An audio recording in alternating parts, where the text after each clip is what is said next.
We have one episode left, and we were given two major revelations or reveals in this episode. But before we talk about that, this is Pulp Mythos. I'm Brian here with Spencer and Larry, and we are discussing The Undoing, episode 5. Huh?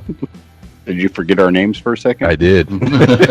I actually did. Like, who are these people I've known for most of my life? It was yeah. I looked at it was one of those weird moments. I glanced down at my notes and lost my train of thought looking at my notes. I'm like, who the fuck?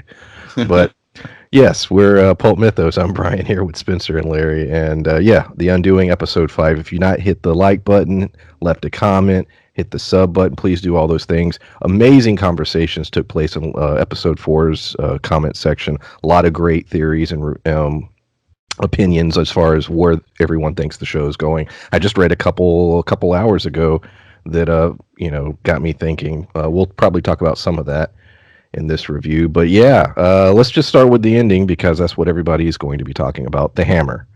Henry's in possession of what appears to be the murder weapon. Grace finds it in his violin case at the very final scene of this week's episode. That's the big oh shit moment to in the episode leading into the final episode. Guys, what do you think? I think it was my favorite part of it, without saying who I think it is, who I think it isn't, was his face when he saw Grace opening it. He got all big-eyed and was like, oh shit. It appeared as though he knew it was there just by I know that they're trying to point the finger in every other direction. It's one of those things where we really won't have 100% idea of who did it until next week. But I think they've done a great job at pointing the finger at literally everyone, including Henry now, which we've said it's a possibility that he's got the sociopathic tendencies that his dad had. They set that up in episode 1. And whatever the problem his mom has, he may have that too. So he is a good candidate. And they also showed in this episode that he, knew about Elena and his dad. So, and how much he wanted his family to still be okay. They, made it a point to show that too. So by the end of this episode, it's like, well, was it Henry? So I think they're doing a great job of keeping multiple players in the candidate for murder pool. Yeah, it seems to me like it's a decoy. And I think we said very early on in the show that Henry was a possibility for this, just because of how odd his behavior is. But at this point, I don't think it could be Henry, but I don't think it's Henry. I think that I'm pretty sure the mallet was planted by someone, which in a very real way for me eliminates one of the other people I suspected. One of the people I think we all suspected most is which would be Henry's grandfather, because Henry's grandfather, if it was planted, Henry's grandfather, would care about him too much to do that. Because he definitely does seem to actually care about his family. I will agree. This was definitely the point the fingers at Henry episode. Last week, there was a lot of towards Donald Sutherland. This week it was towards Henry. I don't think Henry did it, but there was a lot of, like I said, pointing in his direction. He clearly got access to that hammer, and I'm very curious to see how that played out. And like you said, Larry, perhaps somebody planted it on him, got it to him, and he freaked out for whatever reason and decided to hide it. He is hell-bent on keeping his family together. He made that very clear. But I'm curious if he is in fact innocent, which I think he is. Does he think his dad did it, and he's willing to cover it up? I'm curious if that's the angle. Well, yeah, that's the real question here. Is he holding on to that to cover somebody else's tracks, or was it planted on him and he's scared? That's why he has it, or that's why he hasn't mentioned that he has it, because someone planted it there and he's scared. It could be either or. But either way, this explains his how deep his interest is in this case. Why his eyes just always seem to be glued to the trial, Speaking of the trial, I would like to bring up something else. I thought it was very odd that all the main characters brought their kids to court for this That murder is in case. my notes. I'm glad you brought that up. Yeah, that's exactly Henry Miguel at the trial. What the hell, man? That's very weird, and I thought it was horrible, because they know what was going to be revealed in the case. And I don't think you needed the kids there to support, to support. I guess that was the prosecution and the defense's idea as well. We need the kids there, but you're forcing Miguel to see the imagery of, his mother's death. You're forcing Henry to experience all these horrible things they're saying his father did. I definitely thought that was pretty messed up. Yeah, him having to see the brutality of it. He already saw it once, so now Miguel's got some pretty severe PTSD from that. So now what? You make him relive it, and you have God, trying to remember Henry. I don't know why I couldn't remember his name for a second, but now you have Henry that gets to see it. So they point the finger at him. He started crying, which looked like he was like stoic, like his face was pretty plain. And then, sorry, Cooper had to shake her face. But he suddenly, I don't know, like he started crying, but his face was very straight, like he was almost like forcing a tear out. So that goes back to the sociopathic tendencies of his dad. I mean, that could be his acting. yeah. Well, it could just be. But he's done well in the other parts. So yeah, he's been fine. Yeah. But I don't know that you're right. How him playing that scene, what his direction was, and yeah, I don't know. Like, yeah, it's you mentioned Miguel's trauma, and that's a question for me too with this episode, because one thing you mentioned about this, about them being in court and everything and everyone bringing the kids, it's like I'm not too sure Miguel's innocent either, because we get his perspective as in him walking into the room later that day. We don't necessarily see what he sees, but we do see him standing there and crying. Like, so it could be Miguel as far as we know. The show has gone out of its way not to dig into Miguel, and I am curious to why. We've got no moments of him expressing his feelings, or even a moment where a psychiatrist is like, yeah, he's struggling or he's going through this. You know what I mean? Like, the show has really danced around that character a lot throughout its run. I wonder why. Yeah, we get a lot of Miguel silently sobbing, but that's about it. Or that's it. Or maybe staring. But... He said, I don't know if that's intentional, or if there's a reason, or if he's just like they're not seeing him as an important character. But to me, that's somebody who was the first to find the victim. Mm-hmm. It seems to be like a pretty important, a key person, and there wasn't a witness to the murder, but he found the body. Yeah, that seems to be a pretty important piece of the puzzle for them to be just kind of glossing over him. The trial, we get a great scene. First of all, the character of Haley Fitzgerald is just killing it as the defense lawyer. But I love, before the trial starts, her basically explaining what anybody who watches any courtroom procedurals, or we watch Perry Mason and stuff. It's a show. It's a performance. And that's what it is. That's what you're doing. You're performing to the jury. And I love her. Perry Mason did a great job of explaining how they dealt with the jury back in those days. And it was cool seeing sort of a modern version of the same kind of conversation, but they're using the internet and social media, and they're basically analyzing all of the jurors so they could basically figure out, which way they're going to go. And Perry Mason, they would, it was so cool. They would watch them and they would just X off who they knew they lost. Like, yep, that person's not going to go for us, that person. Well, because all you need is one. Yeah. But having watched both shows recently, it was cool sort of seeing the old way and the new way.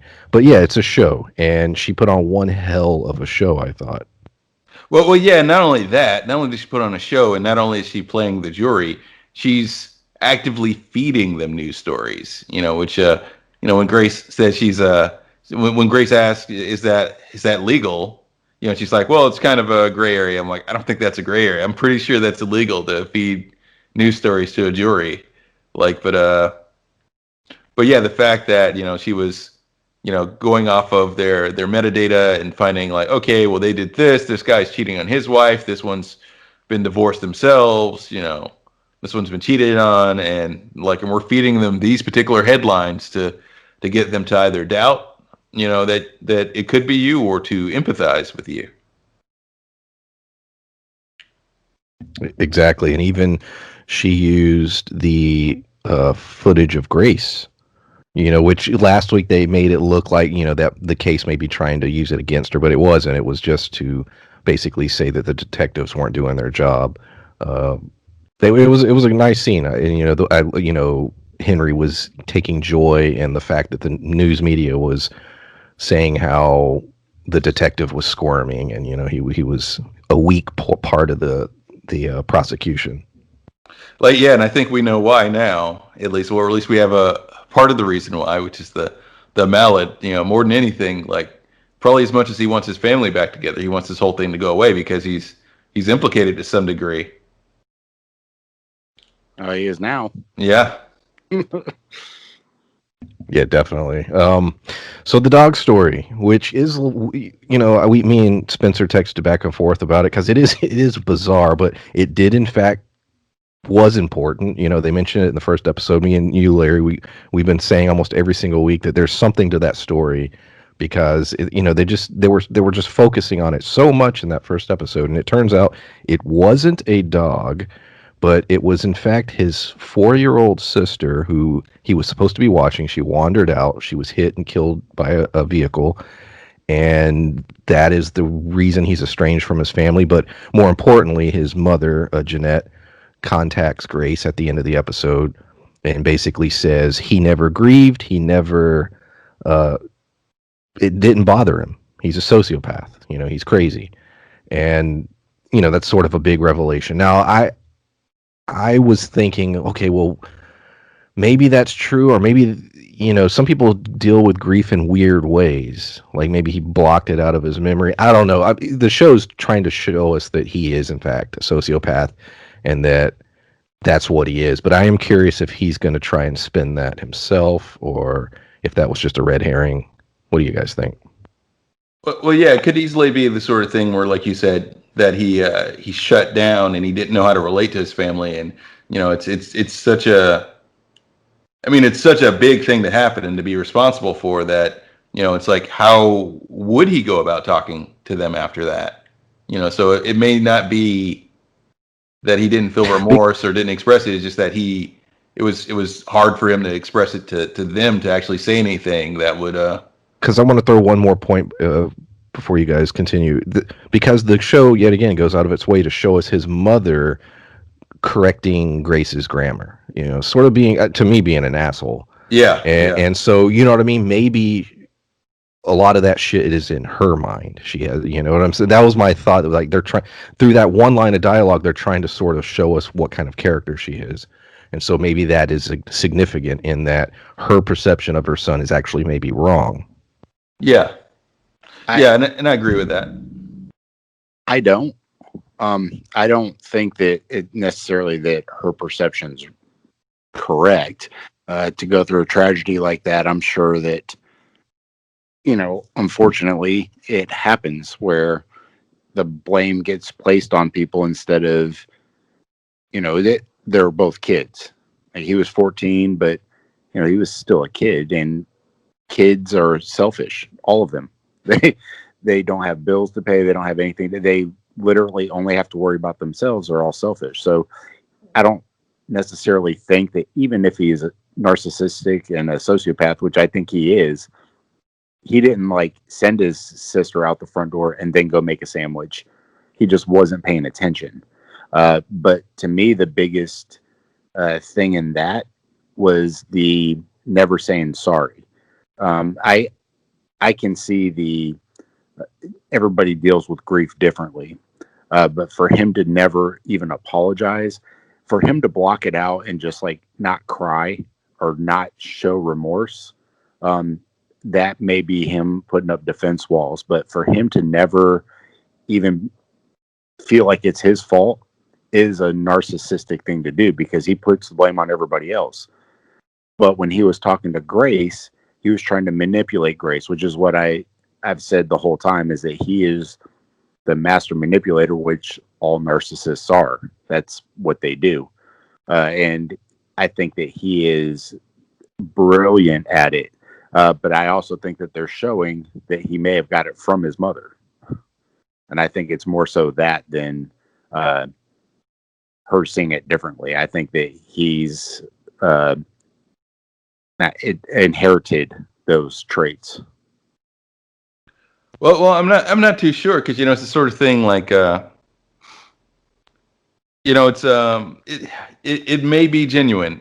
It may be genuine grief, and it may be the sort of thing like maybe when he did grieve, he reacted sort of the way we saw him act at that dinner, that he didn't do it in front of the family, that he ran off to his own space, that he avoided them, that maybe he did grieve, but they just didn't see him grieve, and like like like uh like Brian mentioned, the way she snapped at Grace just about grammar, I could see her potentially, just kind of being the type of person that would just blame him forever. And whenever anyone's just kind of like, well, he's going through a lot right now, and she's like, no, he doesn't. He doesn't feel any remorse for that. Just sort of being, I don't want to say petty because it is a big thing, but just unforgiving.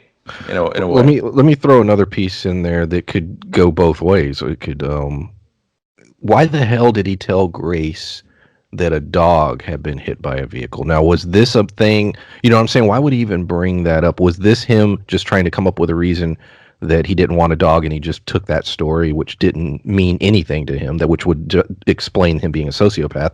Or is he so fucked up that that's how he dealt with it? He told himself it was a dog, not his sister, which would go the other way, where it is trauma. What do you guys think?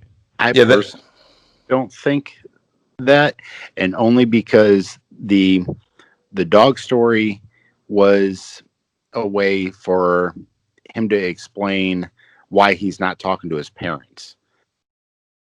And that's also something really simple. Like, if my wife was like, you know what, I don't talk to my parents anymore, this real silly thing happened, but we've never been able to get past it, I'd just be like, oh, okay. But if she was like, hey, I killed my sister when we were a kid and my mom blames me, I'd be like, what the fuck? Like, I'd have questions. I think that he did that to basically just kind of pacify Grace because they hadn't spoken since the wedding day. And, they alluded to that too. And even prior to that, that was the only time that they had ever met. So I think that was his way of kind of keeping her from asking questions. Well, it's the sort of thing where he is clearly a liar, through and through. Most of what he says are lies. But outside of that personal trait of his, I'd say it's to some degree like, yeah, of course he did lie, obviously, but it may also be the fact that, depending on his reason for telling her that story and why he doesn't get along with his family, anyone who's a lot of people who have had some sort of trauma, there's a simpler way to tell certain stories, without actually addressing directly the trauma that affected you without mentioning it. You kind of give a very trimmed down version, and for a person like him with his particular traits and mental issues, that may have been, instead of making that version of the truth, it may have been just telling an all out lie about things. Yeah, but I think that goes back to it. Like, you guys are both, my wife is my best friend, but you guys are the people who are my best friends. Like, I would confide shit to you. So if your spouse, we're brothers, dude. if if your spouse is your person, I understand the the infidelity part of the lying, because that was fucked up, but that's not something that was something that would hurt Grace. But why would a childhood trauma hurt Grace? Why would he not? Well, I would say it's more about it hurting him than anything. Just bringing it up or actually Yeah, but see, acknowledging it. that's where But, we differ. Is but that you could milk yeah, that story yeah, potentially.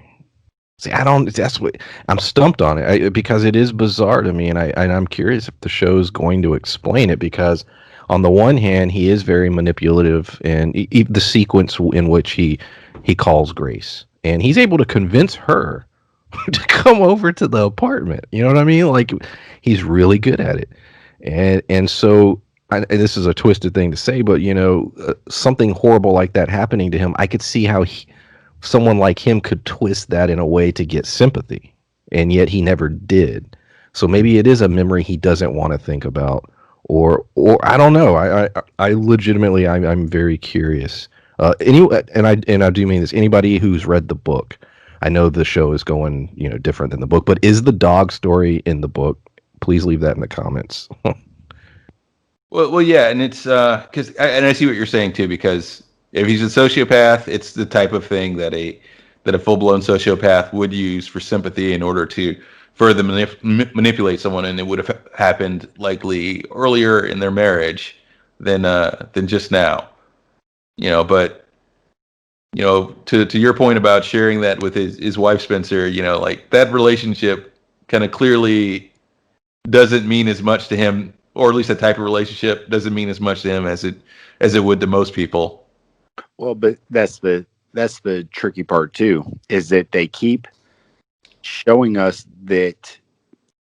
Well, he keeps saying he's just like, I really love Grace. It doesn't trump my love for Grace. But if he keeps how much he loves her, he's not showing us that he is. But he says he was in love with Elena too. There was I know. that one, yeah. And that's what I'm saying, is that like it's a very his whole personality is very narcissistic and off-putting, and I think that a lot of that is because of the things that he's doing. When you look at when he was talking to Haley, and Haley basically was tricking him into being himself. And remember when they were Last week, right? Yeah, he was like getting ready to cry and be sad, and then she was just like started like flirting with him for a second, and he immediately turned it off. Like he just stopped being emotional and everything's just like, okay. So that's why I think like the crying and stuff is how he manipulates Grace. I think that he is using all of those. Real quick, what about that line where he's staring at the picture, and then when she walks in, he said, now he could have just been saying this, but he says he said, I couldn't tell Grace, but I couldn't have done it. He's like, because I legit was in love with her. Do you think that? I mean, he could have just been bullshitting, obviously. Well, but I thought that was an interesting scene. Well, I've taken a lot of sociology classes. I'm by no means a psychiatrist, psychologist, or any of those things. But narcissism, a lot of times they believe their own lies. So if he was able to convince himself that he didn't do it for whatever reasons, even if he was the one that bashed her head in, he would be able to convince himself that it wasn't his fault. It was somebody else's fault. That's, what narcissism is.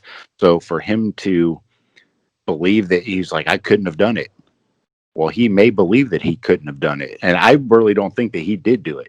But I think that he is 1000% responsible for whoever did do it. Well, let's talk about who possibly did do it then. You had a theory last week. We discussed it. And a lot of people in the comments had a lot of interesting thoughts regarding it. Let's talk about Sylvia. She was always around. She's just always there. We have the conversation in the office. I don't know if you could tell, but it looked like somebody was in the room with her. If you looked at the reflections, I could have been wrong, but that's what it looked like. But specifically, let's talk about a piece of dialogue from a couple weeks ago when Haley asks Jonathan, have you ever had any other affairs? And he said, yes, I did. Years ago, I had an affair. The show has shown us that every piece of dialogue is important and seems to come up again later. That dialogue is important. It's going to come up, and there's only one episode left. Therefore, for it to be any kind of importance, it seems like it would have to be someone like Sylvia.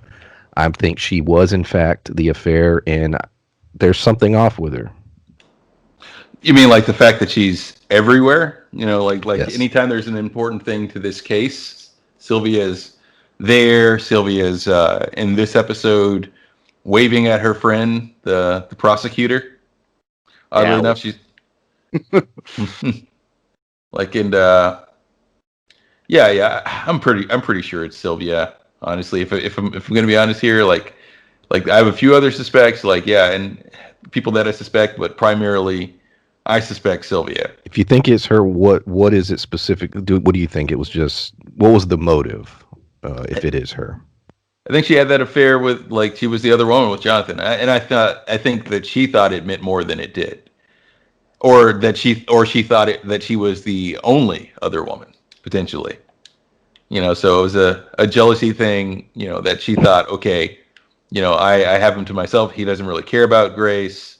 And then Elena shows up, and she finds out about this, and probably, follows them to her studio. And as soon as Jonathan leaves, that's when she kills her. Like, in fact, I think because of her proximity to the family, because she's so close, because she takes her kid to the same school and everything, I think she planted the mallet on Henry. I think that's a possibility too. She's had, they always talk about access and, motive. I think that she also, Jonathan is pretty slick. Like, he is able to convince his wife, who he cheated on and potentially killed somebody, to come over and have makeup sex. Like, just be like, okay. And that was after, they got their picture taken. He, like, grabbed her in the park. Like, all these things happened. And it's like, she still was able to forgive him, even momentarily, to, better suit his own devices. So I think that Sylvia was madly in love with Jonathan. And Jonathan just didn't feel the same way. He was using her. Yeah, that's my assumption, that he was using her. And by the time she figured it out, he was probably with Elena, and her figuring that out the hard way, probably caused her to do what she did. And, she's pulling so many different strings, seemingly for her friend, but she's very involved for a person, who has their own life. She's very involved in this. And remember, the lawyer, Haley, was talking about, is there any other man that would be supremely jealous? Like, she kept pointing the finger at another man being supremely jealous, but I think that it was the other woman is supremely jealous over her because of Jonathan. I don't think that it had anything to do with another man being jealous of Jonathan. I think that it had to do with a woman being jealous of Jonathan, because the crime in which it happened, like the face completely obliterating her whole face, would seem to be someone who is jealous of her looks, jealous of, what her threat is. Not somebody who is jealous because, they were with somebody else. That seems more of a jealousy. Yeah, yeah, exactly. Like Jonathan's lawyer said, it seemed like a crime of passion. Like you said, she attacked her face multiple times, and that's how she killed her. So, it's likely, she was angrily attacking, this younger woman that Jonathan was with, this woman that he potentially lost interest with her and then hooked up with. So that seems most likely to me. Like, and we'll piece this together next episode, I'm sure, but I'm pretty sure we're in for that montage of, seeing Sylvia plant evidence, and seeing Sylvia appear behind them and being in just the right place and just the right time during this whole series. All right. Yeah, I agree that I think Sylvia may definitely be be the one. But let's pretend she's not for a second, and let's revisit our original theory going back to the first second episode, and let's talk about some things that happened in this episode that could enforce that. That being, what if it was Grace? We know it's been brought up multiple times that was near the murder scene. There were several scenes this episode where Grace was thinking about the murder, thinking about Elena, and it almost had a romantic feel to it. Like, there was we were suspecting. We know about the portrait, we know about their interactions in the elevator, the interaction at the party, the interaction at the gym, which sort of changed later in another episode. Was there something going on between those two? Is there more to their relationship than we know? And could it be Grace? Could everything just be distracting us from the fact that it is in fact Grace? Do you think there's evidence of that, or what do you guys think? I think that it's still 100% possible that it could be her. Clearly there's something wrong with her, but that doesn't necessarily mean that what is wrong with her is that I've had some shit happen to me where I've been so mad that I've envisioned doing shit like that, but I also have enough sense to be like, I don't want to go to prison for the rest of my life, or I don't know that I could really legitimately kill somebody like that, but I don't know that anybody hasn't Real quick, let's say she didn't do it. Let's say 100% she didn't. Do you think there is more between her and Elena's relationship? Do you think there's another element to this story that we don't know all completely yet, and that we'll get a big reveal next week? I think there has to be at least something, and more so too, because when we talked about the what was it, the painting, that portrait seemed that was a little bit too real. How did she intimate? Yeah. And I think, who was it? Was it you or Larry that's talked about the dad commissioning the painting? Yeah. Was that like a real thing? Is that a possibility? I don't know. I feel like there's so much that we still don't know. Yeah. It's still, because it's hard to say if it was Grace. It's possibility because of all the visions and everything, but we still don't know what's what with that. And I hope we get a clear answer of whether this was her, maybe imagining how scenarios went, or whether we had a unreliable narrator situation. A little clarity on that would be nice. But at the moment, it's hard to say. It's still very likely though at this point. But she does seem shocked by, legitimately surprised by the footage of her walking by the apartment, and she seems to be caught off guard by some of what seems to be memories. So it's a possibility, But I think if she does have issues with memory or any mental issue, and I know I'm pulling it back. I know we're supposed to be pulling it towards, what if it's Grace? But I think when she finally pieces things together, it'll be her realizing that, wait a minute, it's Sylvia. I remember this, but I also remember Sylvia during this period. I remember Sylvia mentioning her during this meeting. I remember when we were doing the fundraiser, Sylvia doing this thing. Absolutely. All these theories could all intermingle and tie together to, lead to, Sylvia being the one. I definitely agree with that. I'm just trying to stir the conversation. Well, not only stir the pot, but it's still a possibility. It's still a possibility. It's her. It's and the only reason I discount the grandfather now is because of the mallet being planted in Henry's violin case. He wouldn't do that. He wouldn't do that because he cares about Henry too much. I 100% agree with that. Now, what if he paid somebody to do it? But then that what's the possibility that there's 3 or 4 people involved in this murder? Wouldn't that and that's a good point, because it still doesn't explain why, he happens to know exactly where she lives. But then again, with his resources, it does make sense that he'd understand where her apartment was. True. But it seemed significant when they showed us that. The only other person that fingers are pointing at is the husband, Fernando Alves. I don't think he did it at all. Nope. No. I just don't. I'd be disappointed if he did. It would almost feel like a waste unless there was some epic twist that was connected with it. But he is another character that the show is pointing towards. Any thoughts or nothing? Yeah, no, I don't at all. Not even the slightest bit think that it's him. I think that to me that would be a huge waste. Like you said, almost like a cop out.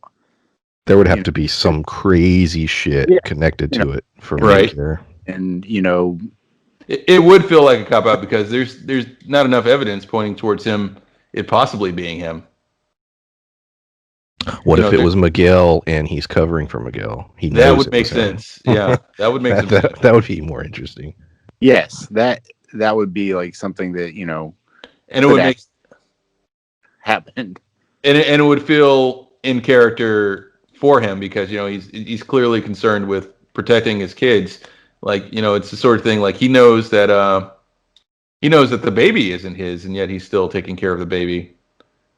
So I imagine he would definitely still try to look out for Miguel after something like this, especially if he knows the reason why that he would try to protect his son.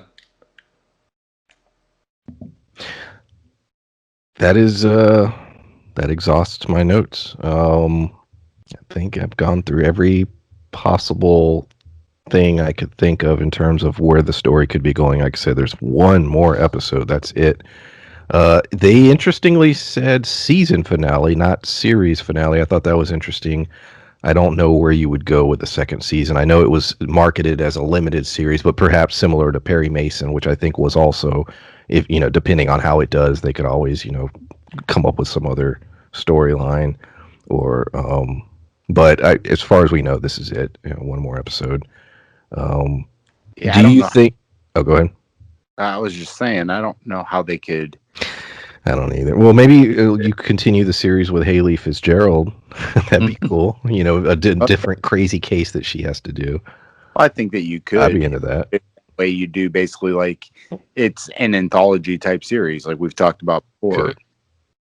That would be the only way I could think that would make sense for it to continue because otherwise I don't know how. She's an interesting enough character to where I would be interested in seeing her representing other cases. You know what I mean? Like I could see you doing that kind of show. Yeah, just the way she operates as a lawyer. Yeah, it's just interesting and fun to watch as far as a courtroom, procedural.